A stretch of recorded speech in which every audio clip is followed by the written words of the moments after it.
seorang pedagang, seorang pebisnis, seorang pengusaha ya, al-amin yang jujur, maka dia akan di hari kiamat nanti ya, ma'an nabiyin, hari kiamat nanti dia itu sejajar dengan para nabi, wasiddiqin, sejajar dengan para orang-orang yang jujur lainnya, wasyuhada, sejajar dengan orang yang meninggalnya itu mati syahid Iya, ya, Masya Allah. ma'an nabiyin wasiddiqin wasyuhada yaumil qiyamah. Nah, pada hari kiamat nanti.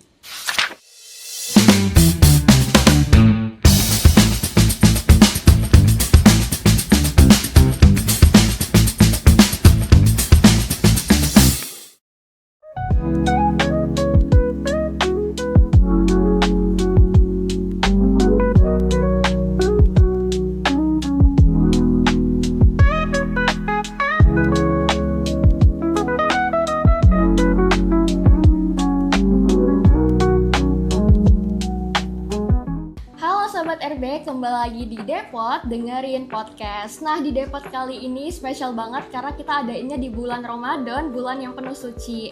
Nah, kali ini barengan sama aku, Awa. Halo teman-teman Sobat RB. Dan kali ini aku gak bakal sendiri, aku pasti akan bersama dengan narasumber. Nah, teman-teman semua pastinya ini bukan episode yang pertama. Pasti teman-teman udah sering banget ya nonton episode Depot sebelumnya. Dan pastinya selalu memberikan narasumber yang sangat inspiratif. Nah, kali ini kita nggak akan sendiri, saya akan ditemanin oleh dosen dari UINSI, yaitu dari Fakultas Ekonomi Bisnis Islam, yaitu Ibu Darmawati. Nah, halo Ibu Darmawati. Halo Mbak Awa. Ya, boleh saya hai dulu Bu ke Sobat RB. Halo Sobat RB, semoga semuanya sehat walafiat ya di bulan Amin. Ramadan ini. Amin. Amin, amin ya robbal alamin. Nah, aku barengan sama Ibu Darma, kita bakal ngobrolin tentang etika bisnis Islam bagi praktik di UMKM. Nah, buat teman-teman UMKM atau teman-teman yang pengen belajar nih tentang bisnis, tapi pengen tetap bernilai Islam, tetap ingin memperhatikan etikat-etikat Islam, nah bisa banget dengerin podcast ini sampai selesai. Nah, tanpa berlama-lama lagi, kita pengen ngobrolin langsung aja dan bertanya-tanya nih terlebih dahulu terkait latar belakang Ibu Darma. Jadi boleh diceritakan Bu, Ibu Darma ini sebagai apa, di UINSI juga mengajar sebagai apa, seperti itu. Boleh. Makasih Iya Ibu. Sobat RB yang Ibu hormati, yang dimuliakan Allah Subhanahu wa taala. Izin memperkenalkan diri. Nama lengkap saya Darmawati, kelahiran Banjarmasin tanggal 25 Oktober tahun 1970. Tua banget ya. Enggak Bu, masih muda Bu, Masya Allah, panjang umur Bu. Ibu bekerja di UINSI sebagai dosen itu sejak tahun 1995. Kalian belum lahir ya? Belum. Sampai sekarang mengajar di Fakultas Ekonomi dan Bisnis Islam, kemudian di Fakultas Syariah juga. Awalnya ya ngajar di Fakultas Syariah, kemudian ini fokus di Fakultas Ekonomi dan Bisnis Islam, baik di S1 ya, program S1 itu ada program studi ekonomi syariah, ada program studi perbankan syariah, dan ada program studi manajemen bisnis syariah. Ya. Untuk S2-nya yang kampus Syedi Abdul Hasan, itu program studi S2 ekonomi syariah. Ya, jadi Ibu ngajar juga di sana. Ibu berarti dari 1995 ya Bu, berarti Betul. udah kurang lebih 20 tahunan lebih ya Ibu. Betul. Wah, keren banget pengalaman Ibu. Nah, mungkin Udah 31 tahun yang lalu. Oh, 31 tahun. Wah, lama banget ya, kita pasti obrolannya akan berdaging banget nih teman-teman. Nah, mungkin kita langsung aja mulai ya Ibu terkait etika bisnis Islam. Nah, mungkin menurut Ibu sendiri etika bisnis Islam itu sebenarnya secara general menurut Ibu itu seperti apa sih Ibu? Ya. Jadi etika bisnis Islam itu adalah, etika itu kan norma ya, norma baik. Nah, bahwa norma, attitude, akhlak gitu ya. Nah, adapun bisnis itu kan segala sesuatu, segala usaha ya, yang dijalankan oleh seorang baik individu maupun perusahaan ya, pastinya ingin mencapai keuntungan ya kan, pastinya tidak ada kan orang mau usaha itu mau rugi ya, Iya, pasti benar. mau untung terus gitu kan. Nah, dikaitkan dengan Islam. Nah, disitulah nilai-nilai Islam ya. Artinya ketika seseorang itu berbisnis, berusaha, haruslah sesuai dengan pedoman. Pedoman bagi kita adalah pertama adalah Al-Quran, yang kedua adalah Sunnah Rasulullah SAW. Jadi ketika seseorang berbisnis, berusaha, berdagang ya sederhananya, haruslah sesuai dengan tuntunan Al-Quran dan tuntunan Sunnah Rasulullah SAW, agar dalam berbisnis tidak selalu duniawi, tidak selalu benefit atau tidak selalu keuntungan yang dicapai, tapi juga adalah keberkahan dari Allah Subhanahu wa Ta'ala. Iya. Nah, berarti terkait dari pedoman seperti Al-Quran, Sunnah-Sunnah Rasul. Nah, gimana sih Bu step awal mula supaya para teman-teman yang mau memulai bisnis ataupun para UMKM yang udah merencanakan bisnisnya itu supaya pedoman Islamnya itu tetap terjalin. Jadi apa sih yang harus pertama kali banget dilakukan untuk dalam segi Islam? Berbisnis ya. Iya, benar. Terima kasih Mbak Awa. Nah, jadi yang pertama kali dibangun ketika seseorang melakukan sebuah usahanya adalah niat, ya kan, niat. Innamal a'malu binniyat wa innamal likulli imri'in ma nawa. Segala sesuatu kalau diniatkan pekerjaan itu niat bismillah karena Allah, insya Allah kita akan memperoleh sebagaimana apa yang kita niatkan ya. Jadi niat itu bukan saja ingin mencapai keuntungan ya, tapi juga ingin mendapatkan falahun atau barokah atau kemanfaatan ya, keberkahan dari Allah Subhanahu wa Ta'ala ya. Nah, prinsip pertama adalah itu tadi tauhid ya. Tauhid itu kan ketika seseorang berbisnis, berusaha, dia harus ada sifat tauhid dalam dirinya.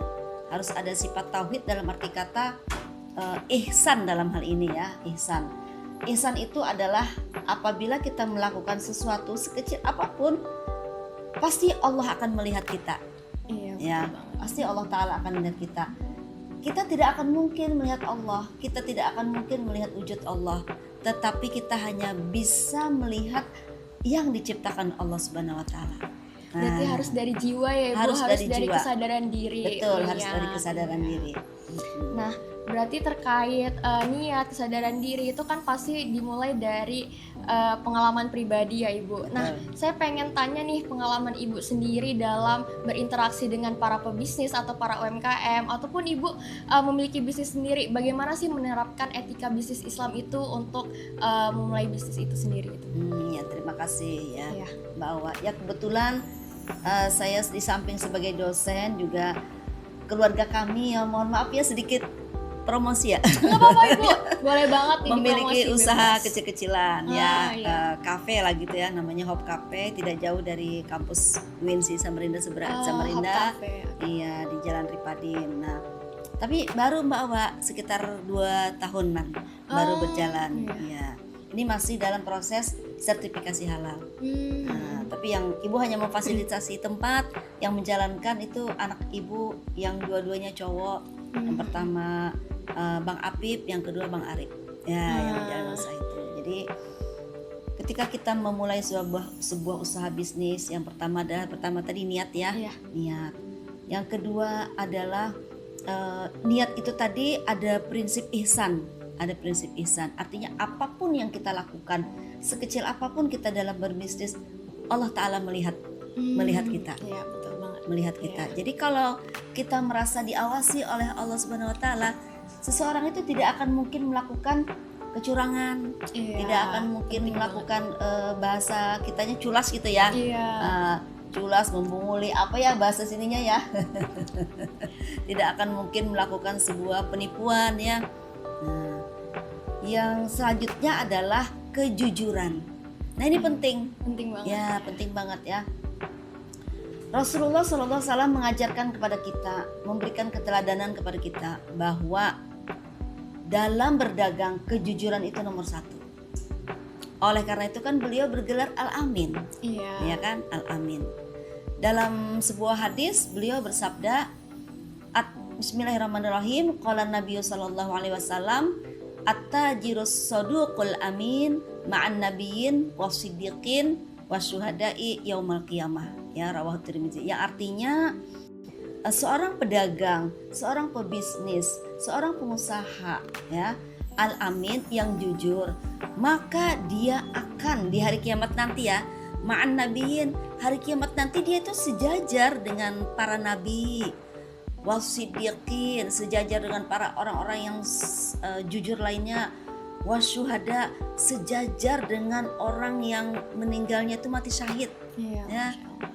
Ma'an nabiyin wasiddiqin wasyuhada yaumil qiyamah. Nah, pada hari kiamat nanti sejajar. Bayangkan ya, luar biasa itu sugesti dari Rasulullah SAW bagi pedagang yang jujur, yang transparan dalam menjalankan usahanya ya. Nah, dari sifat-sifat yang dilakukan oleh Nabi Muhammad Rasulullah kita, itu kan dari jujur, amanah, dan tidak curang ya Bu dalam berbisnis. Betul. Nah, dari hal-hal tersebut pasti kan ada tantangan nih Bu, apalagi kalau misalnya para UMKM pengen memulai bisnis, terus pengen mulai tapi nggak ada uangnya nih Bu, tapi pengen minjem takut, pengen pinjol kan dalam Islam ada riba segala macam. Nah, menurut Ibu gimana nih dalam mengatasi tantangan-tantangan tersebut? Nah, untuk ini ya, permodalan ya. iya, untuk memulai bisnisnya. Betul ya. Untuk memulai bisnis itu memang diperlukan modal, Iya. ya kan. Tapi bermodallah kita sesuai dengan kebutuhan. Ya, tidak sesuai dengan keinginan. Berbeda kan ya Mbak Awa ya antara keinginan dan kebutuhan.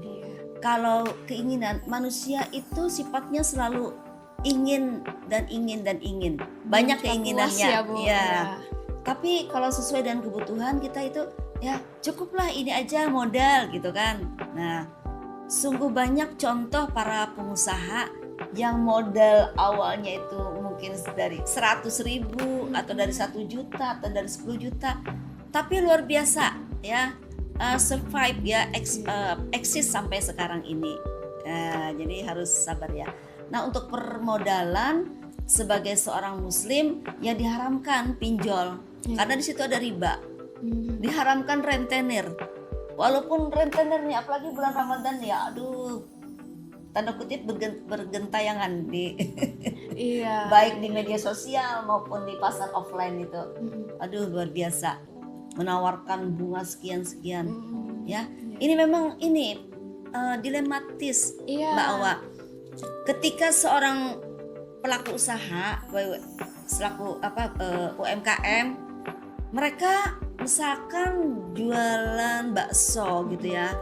Sementara mau melakukan pembiayaan di bank syariah ya. Di bank syariah itu kan perlu agunan ya. Misalkan ada sertifikat BPKB ya namanya yang motor itu ya. Nah, minimal kan itu atau sertifikat rumah. Sementara mereka jangankan punya sertifikat, motor aja nggak punya, rumah aja nyewa gitu kan. Jadi akhirnya pinjamnya kemana? Ke pinjol, ke rentenir. Nah, disitulah ajaran Islam yang sungguh sangat mulia. Di tempat kita itu ada lembaga Badan Amil Zakat Nasional. Nah, Basnas dalam hal ini menyalurkan pembiayaan kepada para duafa, kepada para pelaku UMKM yang duafa, yang lemah dalam permodalan ya. Dalam hal ini itu diberikan pinjaman tanpa imbalan. Nah ya, tentunya ada berbagai persyaratan ya yang dipersyaratkan oleh Badan Amil Zakat Nasional gitu ya. Artinya alhamdulillah sudah ada lembaga seperti Basnas, LASDPU. Ya mungkin para pelaku UMKM mungkin belum mengetahui sampai ke sana. Jadi silakan, itu ada Badan Amil Zakat Nasional provinsi yang kantornya di Jalan Harmonika. Ya, di depan stadion itu masuk bersebelahan dengan kantor MUI. Nah, ya. Dan juga kan kita ada Baitul Mal wa Tanmil ya, BMT yang insya Allah itu pembiayaannya dengan margin yang sangat rendah. Nah, tuh teman-teman kalau Iya. misalnya pengen bisnis tapi belum punya modalnya bisa banget datang ke Basnas tadi ya Datang Ibu. ke Basnas silahkan. Bisa dibantu dan Bisa nggak perlu dibantu. takut buat bisnis. Betul sekali. Terkait Basnas tadi saya pengen tindak lanjutin nih Bu, kalau misalnya kita datang ke sana itu kita konsultasi bisa juga nggak Bu ya kira-kira ingin memulai bisnisnya atau cukup pembantuan permodalannya aja? Ya di sana ada bidang-bidang pendistribusian kayak gitu kan. Oh, Nah, bisa di situ itu dulu mengajukan permohonan. oh, Ya, mungkin syaratnya ya seperti KTP, apalah seperti surat bukti-bukti penyuratan usahanya ya, Bu. suratan Iya. lah ya. Nah, balik lagi nih, tadi Ibu sempat mention tentang dilematis seorang pebisnis. Nah, terkait dilema ini, gimana sih supaya seorang pebisnis, apalagi di bulan penuh berkah ini, pastinya kita pengen tetap istiqomah ya Bu, menjalankan bisnisnya dengan secara Islam. Nah, gimana nih supaya tetap sesuai prinsip syariah itu sendiri Bu, supaya bisa tetap berkembang. Apalagi di dunia yang global ini kan Bu, kita pengennya bersaing ya Bu, tapi bersaing dengan orang-orang yang menggunakan bunga segala macam, mungkin itu terbilang sulit. Nah, menurut Ibu sendiri gimana nih Bu di Iya, sana? betul. Eh, apa namanya? Yang dilematis tadi maksud Ibu adalah ketika seorang pelaku UMKM tidak ada modal, kemudian dia juga ke bank syariah, akan tetapi tidak ada agunan yang dijadikan agunan untuk pembiayaan, sementara dia perlu modal. Nah, disitulah kata Ibu tadi kan ada Basnas. Yang kedua adalah orang-orang kaya ya di Kalimantan Timur ini ya harus mensupport. Jika ada keluarganya mau usaha, disitulah ada prinsip ta'awanu 'alal birri wat taqwa wa la ta'awanu 'alal ismi wal udwan. Saling tolong menolonglah. Iya. Ya, saling tolong menolonglah dalam hal kebaikan ya. Kasihan keluarganya, mungkin dia ingin menghidupi anaknya, Iya. keluarganya ya kan. Dengan apa namanya membuat sebuah produk apa gitu kan yang untuk dijual. Nah, sementara tidak ada permodalan. Jadi di sini saya sobat RB di mana saja berada ya, di sini ayolah keluarga kita, jiran kita yang kekurangan modal, bagi sobat RB yang memiliki kelebihan Iya. dana, mohonlah untuk dipinjamkan, saling iya. membantu. Kan dalam ajaran Islam itu ta'awanu 'alal birri wat taqwa, artinya tolong menolonglah dalam hal kebaikan Iya. ya, dan jangan tolong menolong dalam hal kezaliman ya. Nah, dalam hal ini atau itu tadi ke Basnas Iya, gitu ke ya. Basnas, Nah, bener ya. banget. Nah, Nah, jadi terkait permodalan ini bisa banget nih teman-teman, apalagi di bulan suci yang penuh berkah ini ya Bu, kalau saling membantu pasti pahalanya juga akan bertambah, apalagi Luar dengan biasa. niat yang tidak hanya menguntungkan tetapi juga butuh nilai di akhirat juga ya Bu. tapi ada syaratnya Mbak. Apa tuh Bu? Namanya pinjaman kan harus dilunasi. Iya, Nah, bener banget, jangan sampai yang lebih galak nih yang ditagih nih. Iya. Dan janji harus ditepati. Iya, Iya. janji harus ditepati. Iya, bagi yang peminjam gitu Iya, ya. bener banget. Iya, nah Bu, lanjut nih Bu terkait pelaku UMKM tadi. Nah, kan dalam berbisnis pasti terus berkembang ya Bu tren-trennya. Pasti perlu ada inovasi ataupun produk yang pengen kita kembangin. Nah, dalam etika Islam sendiri itu seperti apa Bu supaya tetap produknya itu tetap mengikuti tren? Seperti itu. Ya betul sekali ya. Bahwasanya kita ya kan Rasulullah Shallallahu Alaihi Wasallam ini Rasul ya. Iya Bu.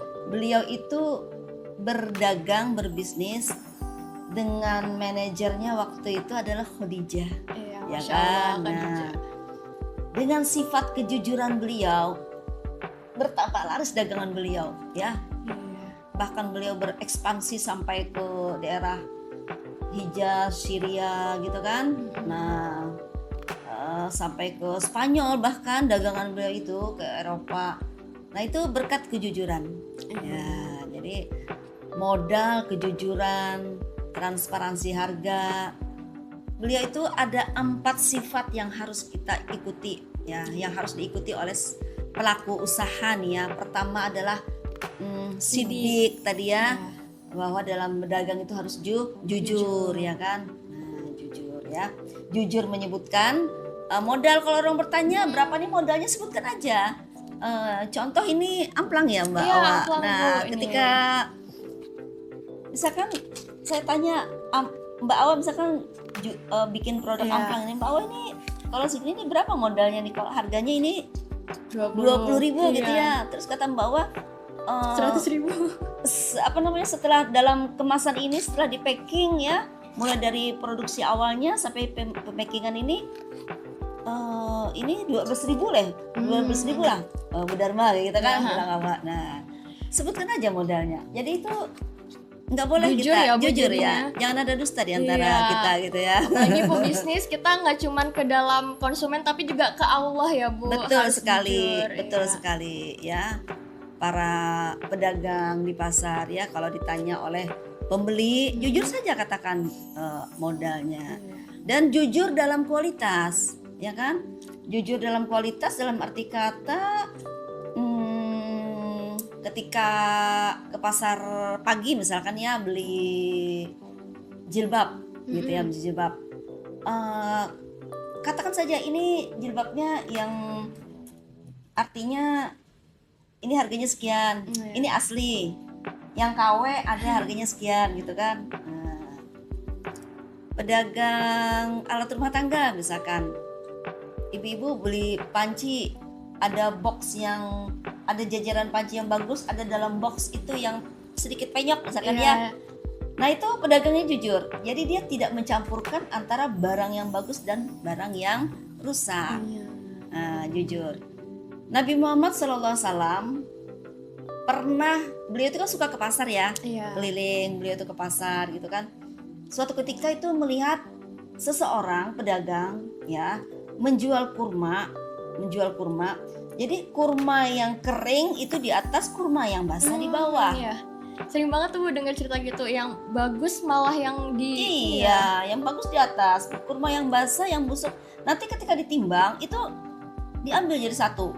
Nah, beliau berpesan, ini harus dipisahkan antara kurma yang kering dan kurma yang basah. Kurma yang basah itu kurma yang kualitasnya tidak bagus waktu itu, ya. Nah, ini mohon maaf ya, misalkan pedagang apa ya, bawang ya contohnya ya. Ya, bawang itu kalau kering ya kering, kalau yang basah itu khusus gitu ya. Pedagang ikan juga, ikan itu janganlah ikan itu banyak airnya gitu kan. Pedagang udang juga kan, udang suka dicampur tuh yang fresh, yang belum fresh. Iya, disitulah nilai kejujuran itu contoh. Yang kedua, beliau memiliki sifat yang mulia itu tablik. Ya, tablik. Artinya tablik itu komunikasi beliau itu luar biasa. Beliau itu murah senyum, ya, murah senyum ya. Bayangkan kalau pedagang cemberut, Gak ada yang mau beli, nggak ada yang mau beli. takut mau datang Takut, aja. melihat pun takut Iya. gitu kan. Nah, jadi murah senyum, keep smile gitu ya. Masya Allah. Ditambah wajah beliau yang cakep ya, luar biasa, Masya Allah. Ini gimana? Udah wajahnya pas-pasan, udah cemberutan lagi gitu ya. Nah Bu, biasanya kalau menahan amarah tuh kan biasa juga sulit ya Bu. Biasa kita pedagang lelah. Nah gimana sih Bu supaya kita tetap bisa seperti Nabi Muhammad selalu senyum kalau melayani pelanggan tuh Bu? Itulah yang saya pesankan kepada anak-anak saya di Hop Cafe ketika ini ya.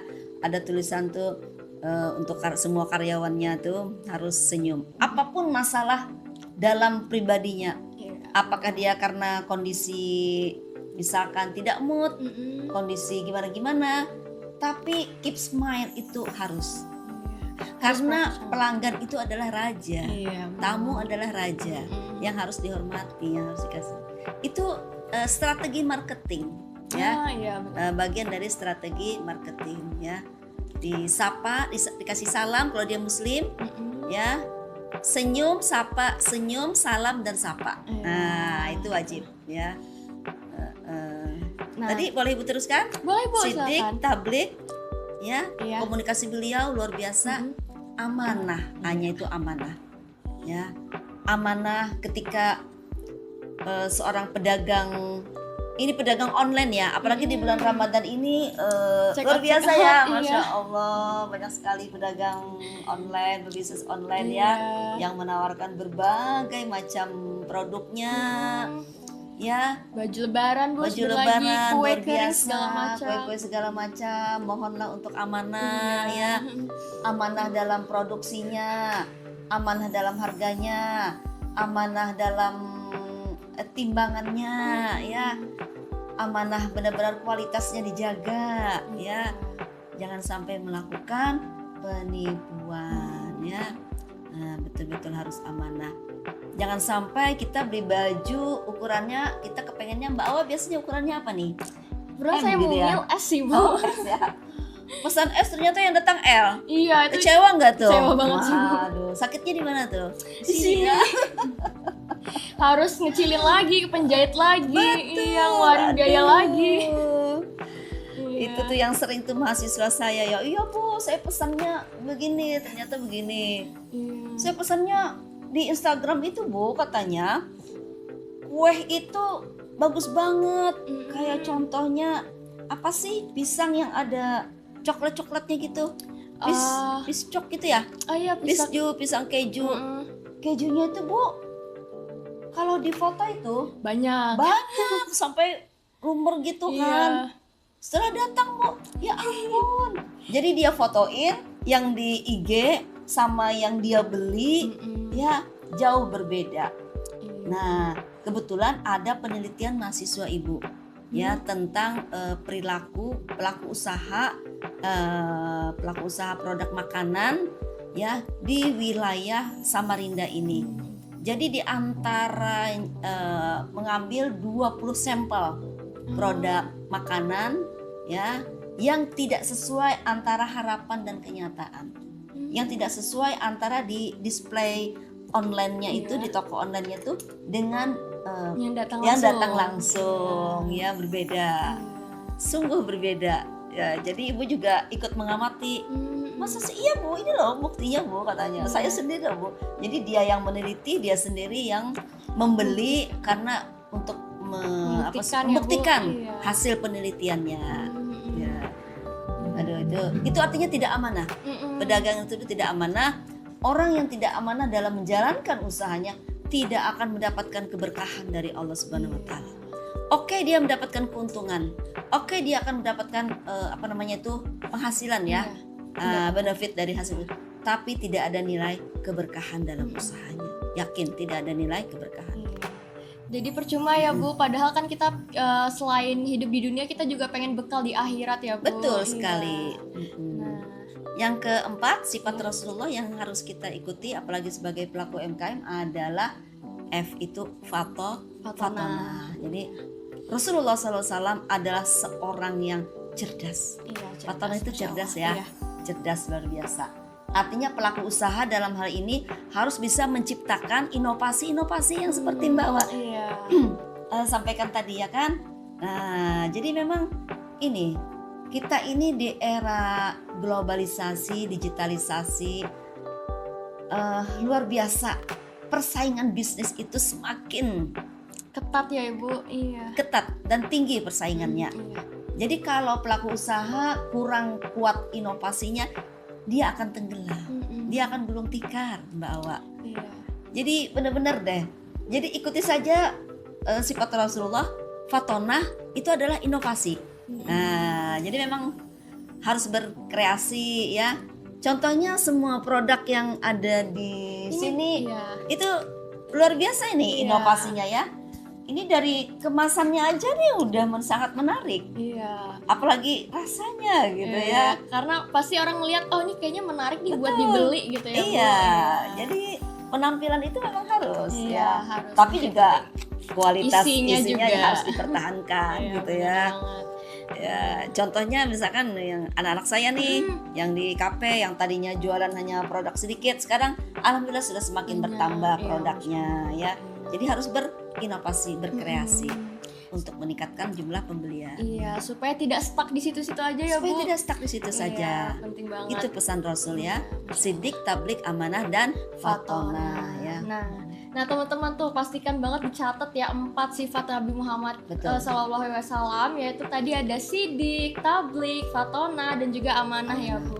Nah Ibu, saya mau lanjut bertanya nih Bu terkait etika bisnis Islam. Nah supaya tadi di era yang digital, apa sih sebenarnya kunci utama untuk tetap menjalankan interaksi yang baik nih kepada para konsumen? Tadi mungkin udah dijelasin kalau misalnya tetap ramah, senyum, sapa supaya tidak supaya tidak mengecewakan pembeli lah Bu ya istilahnya. Tapi saya pengen tahu nih Bu, pengalaman Ibu sendiri dalam melayani konsumen ataupun melayani UMKM Ibu temani seperti itu ya. Terima kasih. Jadi dalam berbisnis ya, apalagi di era digital sekarang ini, harus betul-betul konsisten. Konsisten ya. Konsisten dalam arti kata produknya ya, kemudian kualitas produk itu, harga ya, pelayanan ya, pelayanan juga, dan juga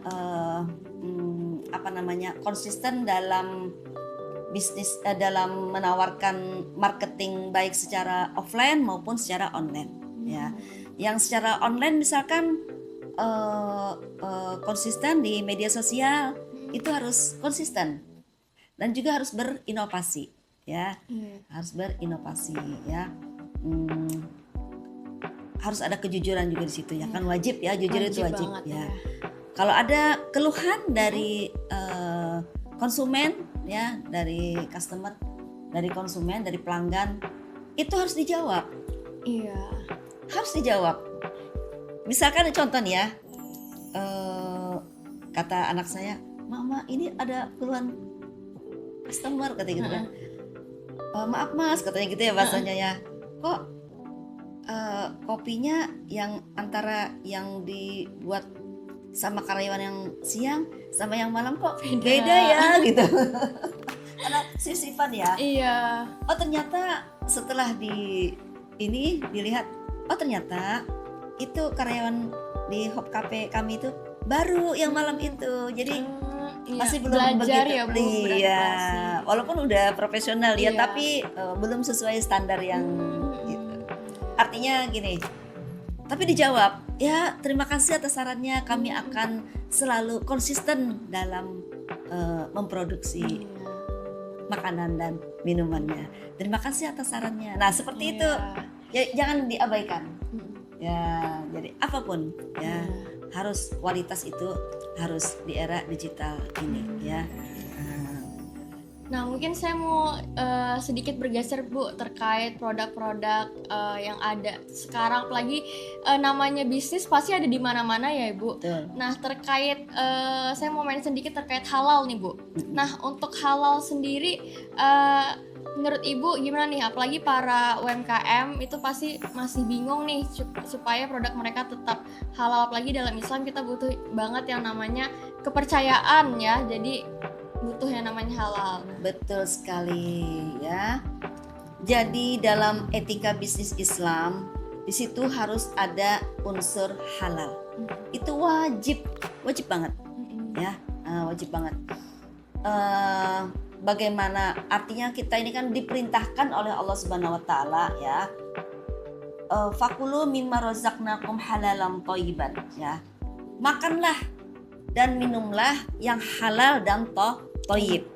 Nah, walaupun dimaknai bukan makanan minuman, tapi juga sekarang kan pakaian, benda-benda misalkan ini casing HP juga kan harus ada halalnya gitu kan ya. Bahwasanya dalam Islam ada dalam sebuah hadis ya, saya sampaikan maknanya. Pesan Rasulullah Shallallahu Alaihi Wasallam, kalau engkau kata Rasul ya, memakan yang haram ya, dalam arti kata mengkonsumsi yang haram, tidak akan diterima amal ibadah 40 hari. Tidak akan diterima, sia-sia. Sia-sia sholat, sia-sia puasa, kalau mengkonsumsi sebuah produk yang tidak halal. Nauzubillah ya. Aduh, sia-sia. Jangan sampai deh, jangan sampai.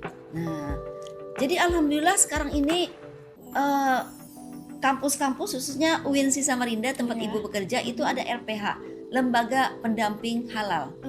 Yang namanya PUKAHA, Pusat Kajian Halal, di bawah naungan LP2M yang ketuanya itu Ibu Dr. Hajah Maisarah ya. Dan untuk mengurus sertifikasi halalnya gratis. Iya, Masya Allah. Katanya saya tadi juga sempat ngobrol dengan adik di sini bahwa rumah BUMN juga memfasilitasi untuk sertifikasi halal dan juga gratis ya. Programnya namanya Sehati ya. Program Sehati itu program hanya tuh halal. 1.000 halal gratis waktu itu ya, masih 1.000. Nah, tapi walaupun 1.000 udah, ini masih program halal. Masih program gratis maksud saya untuk sertifikat halalnya ya. Nah, itu. Jadi itu halalan thayyiban itu wajib ya. Supaya apa yang kita konsumsi itu menjadi darah daging yang mana kita ini kan sholat, puasa ya kan. Dan darah daging kita itu juga ke anak-anak dan cucu kita ya kan. Kalau daging kita itu halal, sehat ya, insya Allah Allah Ta'ala itu mengabulkan segala kita ketika kita berdoa. Dan Allah meridhoi dan memberikan keberkahan dalam hidup kita ya. Seseorang yang mengkonsumsi halal ya, jadi kepada para pelaku UMKM yang belum halal nih, contohnya yang kami ini sedang dalam proses ini Mbak Awa, proses sertifikasi halal juga ya, karena baru ya. Jadi kami dalam proses halal. Jadi apapun, sekecil apapun usaha itu halal itu wajib. Iya, benar. Wajib ya. Halalan thayyiban, halal itu wajib, sertifikasi halal itu wajib. Di samping karena sudah ada peraturan pemerintahnya, undang-undang sudah ada sejak tahun 2019 itu diwajibkan kepada pelaku usaha untuk melakukan sertifikasi halal ya di Kementerian Agama ya. Nah, tadi mention sedikit tadi Ibu berarti namanya Sehati ya Bu? Iya. Nah di rumah BUMN sendiri itu namanya Si Halal Bu. Iya, jadi kita juga menyediakan sertifikasi halal dan kita juga ada pendamping halal. Jadi nih buat teman-teman UMKM bisa banget nih ke Sehati ya Bu? Betul. Sehati ataupun ke Si Halal nih karena jadi lebih gampang ya Bu. Biasanya kan orang kayak suka bingung ataupun suka biasanya ada logo ya Bu, logo halal, kita search aja Bu di Google, tempel sendiri itu bahaya banget kan Bu. Nah padahal nggak perlu repot-repot lagi kayak gitu, karena kita juga perlu kejujuran, bisa banget buat datang ke RB ataupun ke LPH-nya si UINSI. Nah karena gratis tanpa dipungut biaya. 0 rupiah. Jadi tunggu apa lagi, langsung datang aja. Iya betul. Jadi Ibu harus sosialisasikan juga nih ya. Pertama yang Sehati. Sehati itu tadi S-nya tuh sertifikasi, H halal, T-nya tuh gratis. Kalau si halal yang RB, C-nya itu sertifikat juga kali ya. Sepertinya yang Si Halal. Saya tahu Si Halal. Si Halal ya. Mungkin kalau di search nih teman-teman sobat RB Si Halal itu adakah kepanjangannya gitu.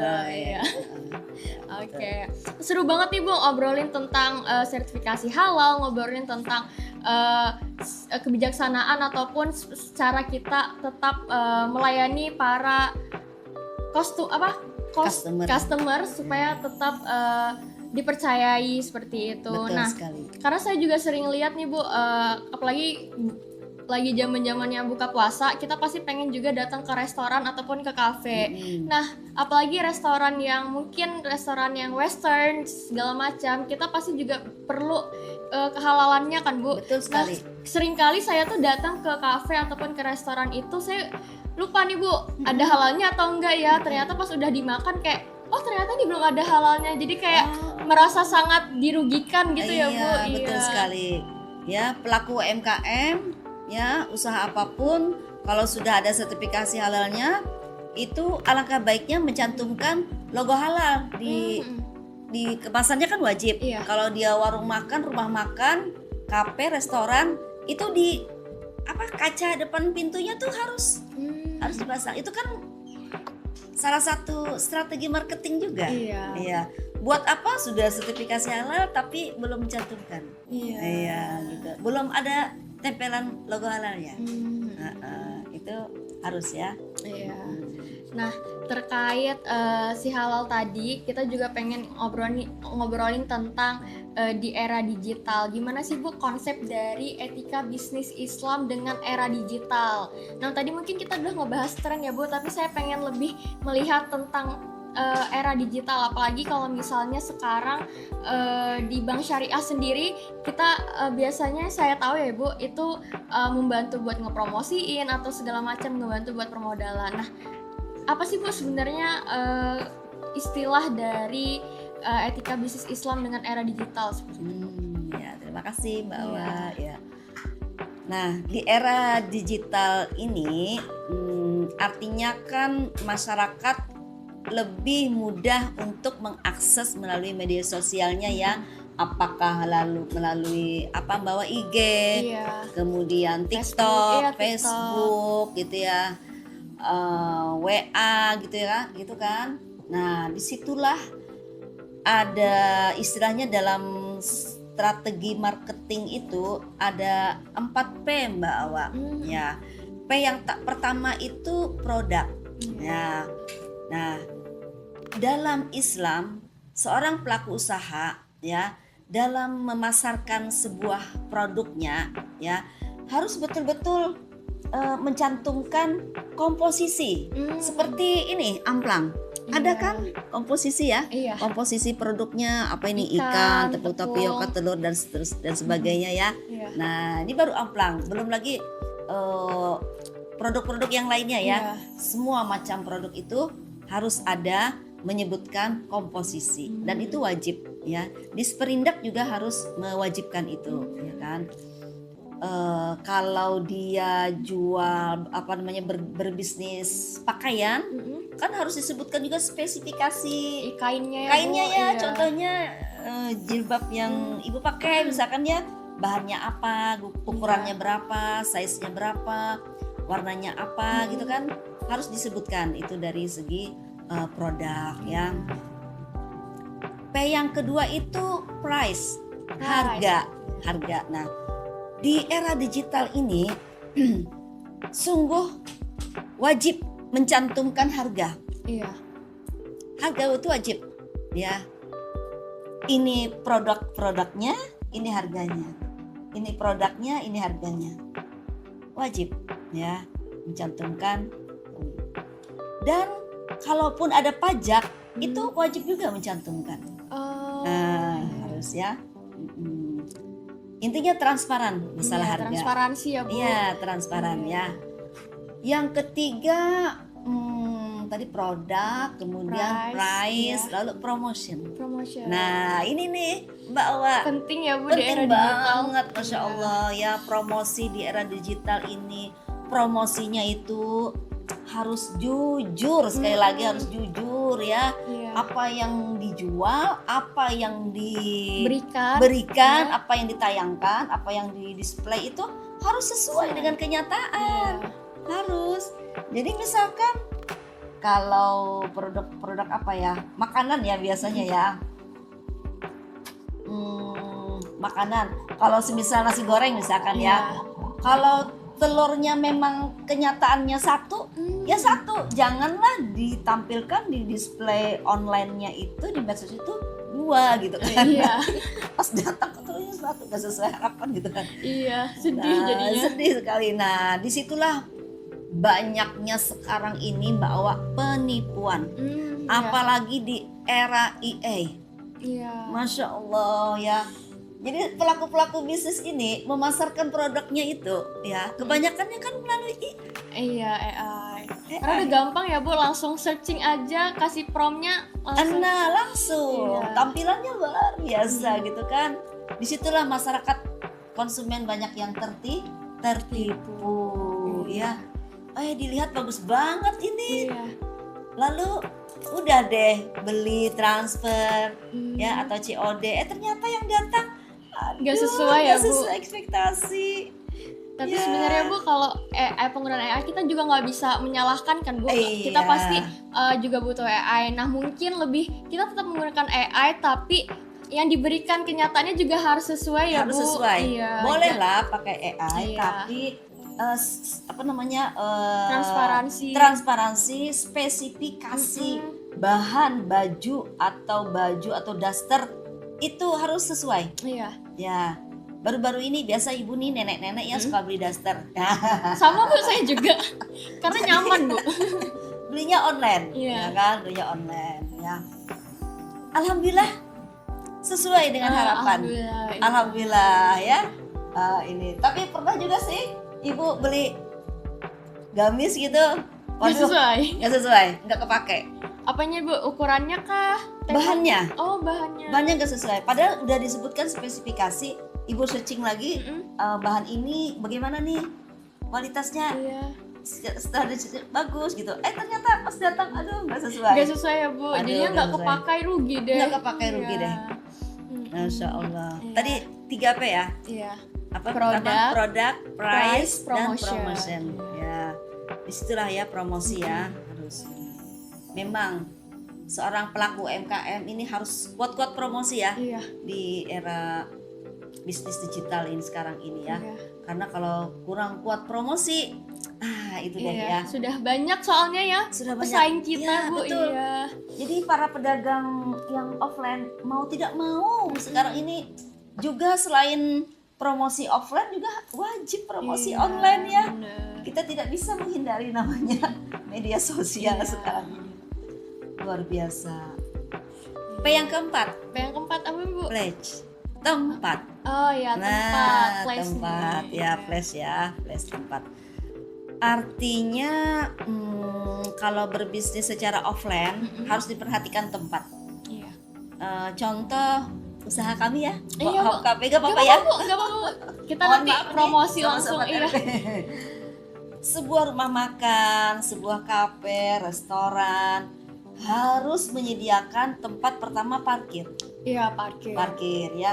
Memang jujur di tempat kami itu parkir nggak begitu luas gitu ya, tapi ya lumayan lah untuk 50 sepeda motor, beberapa buah mobil gitu ya, cukup. Iya. Nah, tempat dalam hal ini bukan hanya parkir dan juga musola Musola. harus Iya. menyediakan. Iya. Ya, itu bagian dari strategi marketing. Mm-mm. Ya, alhamdulillah tempat kami itu untuk 20 orang musola di kafe gitu, hop kafe. Iya. Cukup. Masya Allah. Ya, jadi rumah-rumah makan ya itu harus menyediakan musola dan tempatnya tuh kebersihan Mbak Awa. Iya. Wajib. Kehigienisan ya Bu. Iya. Higienis itu wajib ya. Mm-mm. Islam sangat menjunjung tinggi kebersihan. Ya kan? Innallaha jamilun yuhibbul jamal. Allah itu sangat indah dan sangat mencintai keindahan. Ya. Innallaha yuhibbut tawabin wa yuhibbul mutatahhirin. Nah, ini dalil dalam Al-Qur'an. Allah sangat mencintai orang-orang yang taubat dan Allah sangat cinta kepada orang-orang yang yang suka dengan kebersihan. Iya. Mbak Awa mungkin hafal an-nazafatu minal iman, gitu kan, iya. hadis Nabi. Kebersihan adalah bagian dari iman. Nah, jadi dalam hal ini adalah kebersihan itu wajib. Iya. Ini kalau bisnis, maksudnya tuh secara offline ya, toko-toko apa itu wajib sekali bersih Iya. ya. Untuk meningkatkan ini juga pelanggan ya. Iya, karena kalau kita pelanggan juga pasti memikirkan ini sebenarnya tempatnya bagus nggak ya, bersih nggak ya Bu, ataupun komposisinya bersih nggak, Bersih dicucinya nggak? segala Iya, macam. betul, Iya.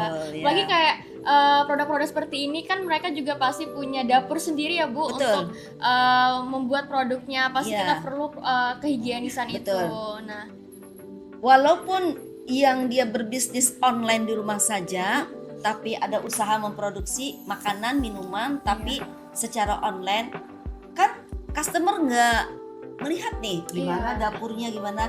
Disitulah walaupun berbisnis secara online tidak membuka kebersihan itu pun menjadi wajib dan tanggung jawab bukan hanya kepada pelanggan tapi kepada Allah Subhanahu wa taala gitu ya.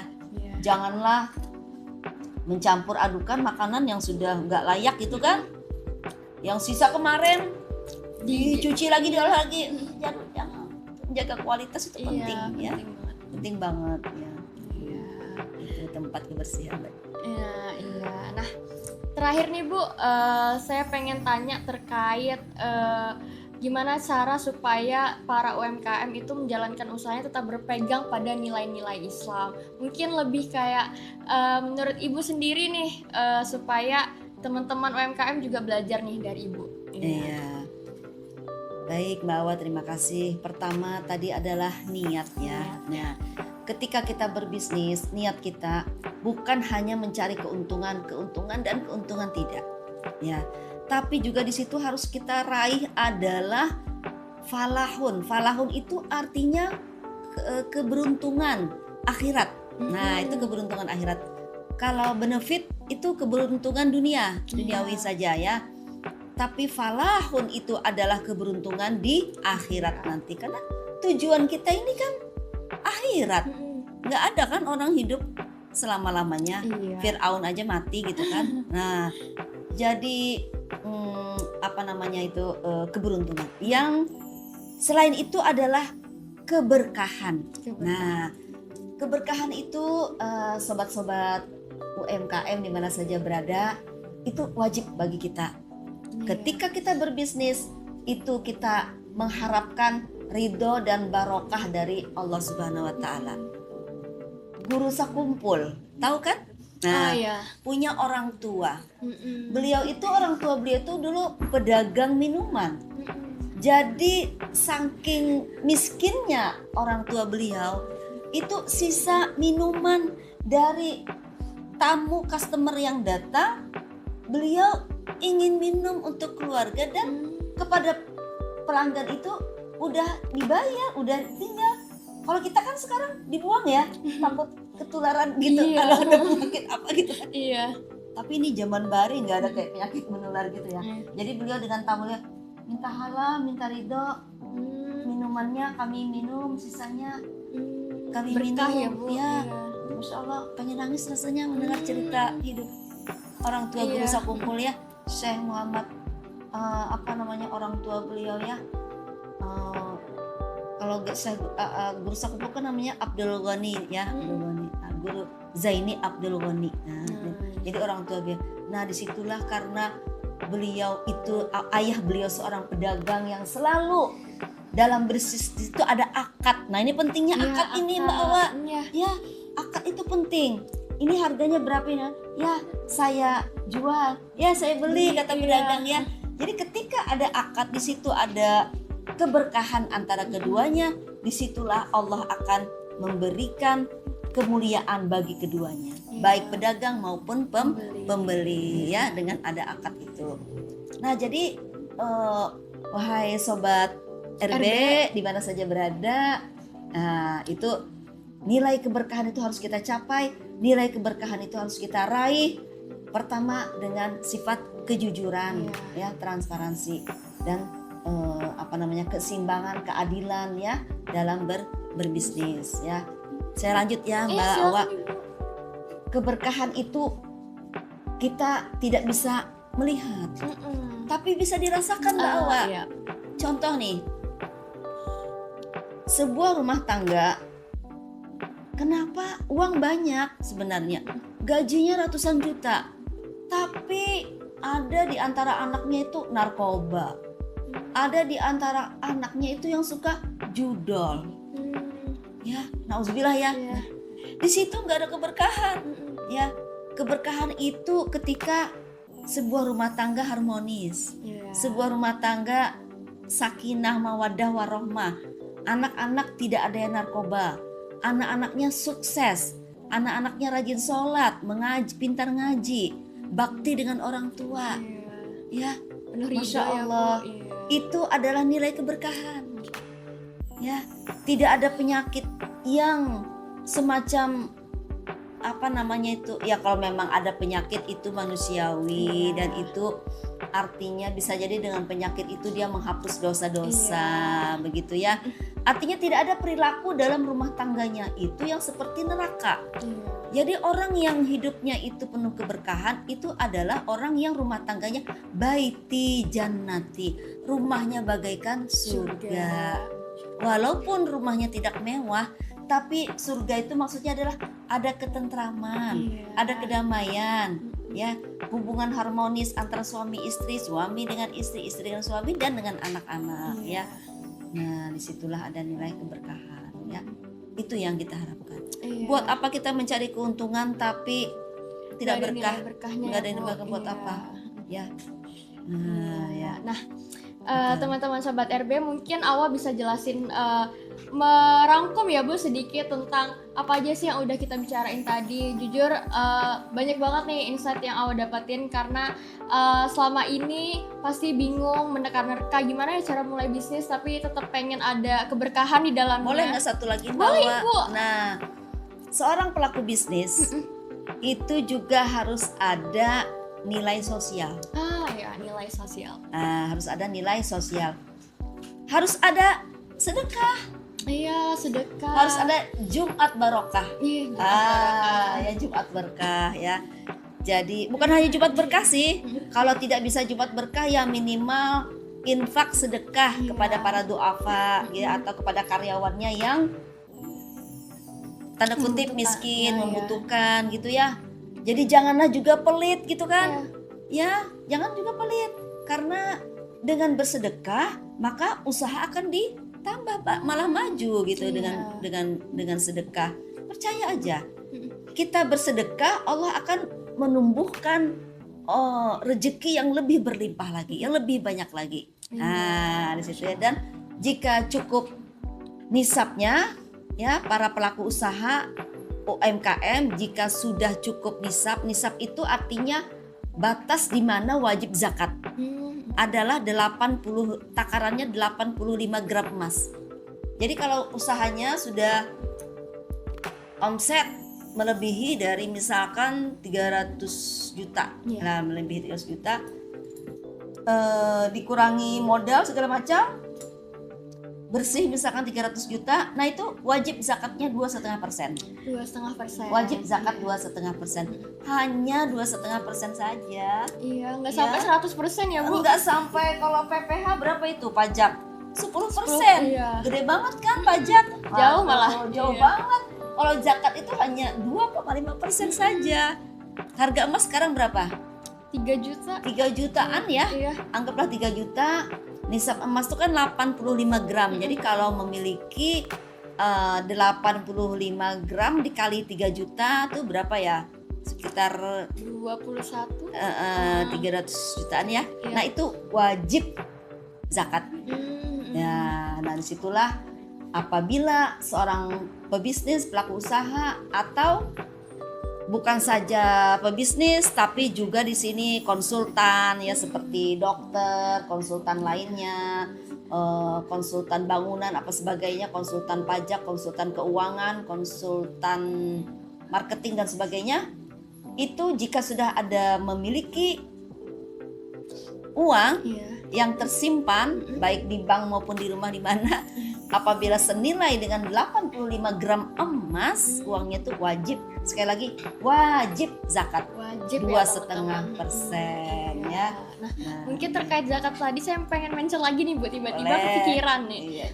Berarti kalau mau melakukan zakat itu apakah kita kan pebisnis ya Bu, UMKM. Nah, itu apakah dipisahkan ya Bu, zakat untuk bisnis kita sama zakat pribadi Bu? Itu gimana ya Bu menurut Ibu sendiri? Atau itu termasuk dari, karena itu pekerjaan jadi termasuk pribadi atau gimana? Kalau usahanya dimiliki secara pribadi, maka artinya ya pribadinya. Tapi kalau seorang pebisnis dia join dengan temennya, join gitu kan, usaha bersama, CV atau PT gitu kan, usaha bersama, maka itu ada zakat pribadi jika sampai nisab, dan ada zakat perusahaan. Ada zakat perusahaan juga gitu. Dan kalau PT perseroan terbatas itu harus ada namanya CSR. Iya. CSR Corporate Social Responsibility. Ya, itu wajib dia mengeluarkan CSR untuk dana sosial, ya, untuk kepentingan sosial. Iya. Aduh, seru banget nih obrolannya Bu, sampai ke zakat, ngebahas tentang berbagai macam seluk-beluk tentang dunia bisnis di Islam. Betul, ya Bu, Masya Allah. Ya. Nah, tadi mungkin awal mau mention sedikit terkait yang udah kita bahas tadi, dari sikap yang harus kita lakukan sebagai pebisnis, dari sikap Rasulullah tadi, ada sidik, fatonah, tablik, amanah, dan juga terkait keberkahan, dan juga kita ngebahas nih tentang zakat, terus ngebahas juga tentang cara ngebuat halal gimana. Tadi udah di-mention bisa langsung datang ke si halalnya, sehatinya si Winsi, dan juga bisa ke RB. Nah, mungkin terkait dari pesan yang udah Ibu sampaikan, terima kasih banyak Ibu udah memberikan kita insight yang sangat menyenangkan, yang sangat bermanfaat sekali. Nah, teman-teman Sobat RB, tadi kan udah dijelasin nih terkait dunia bisnis etikat Islam gitu kan.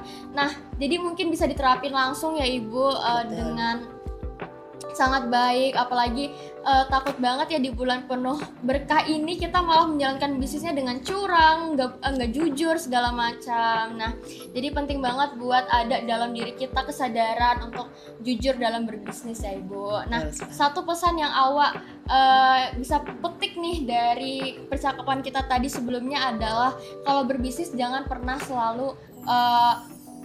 selalu percaya terhadap keuntungan ya Bu. Kayak kita perlu keuntungan, tapi kita juga perlu terhadap nilai keberkahan yang kita dapatkan untuk di akhirat. Jadi tidak hanya kesuksesan di dunia, tapi juga perlu keberkahan yang kita dapatkan di akhirat nanti. Nah, teman-teman Sobat RB, terima kasih udah menonton Depot hari ini, dengerin podcast hari ini, dan terima kasih buat Ibu udah memberikan banyak sekali insight ya Ibu. Terima kasih banyak. Sama-sama, Ibu udah sangat mau datang senang ke sini, Masya Allah. Semoga puasanya berkah, diterima oleh Allah Subhanahu Wa Taala. Dan perjalanan Ibu ke sini juga sampai ke rumah nanti lancar.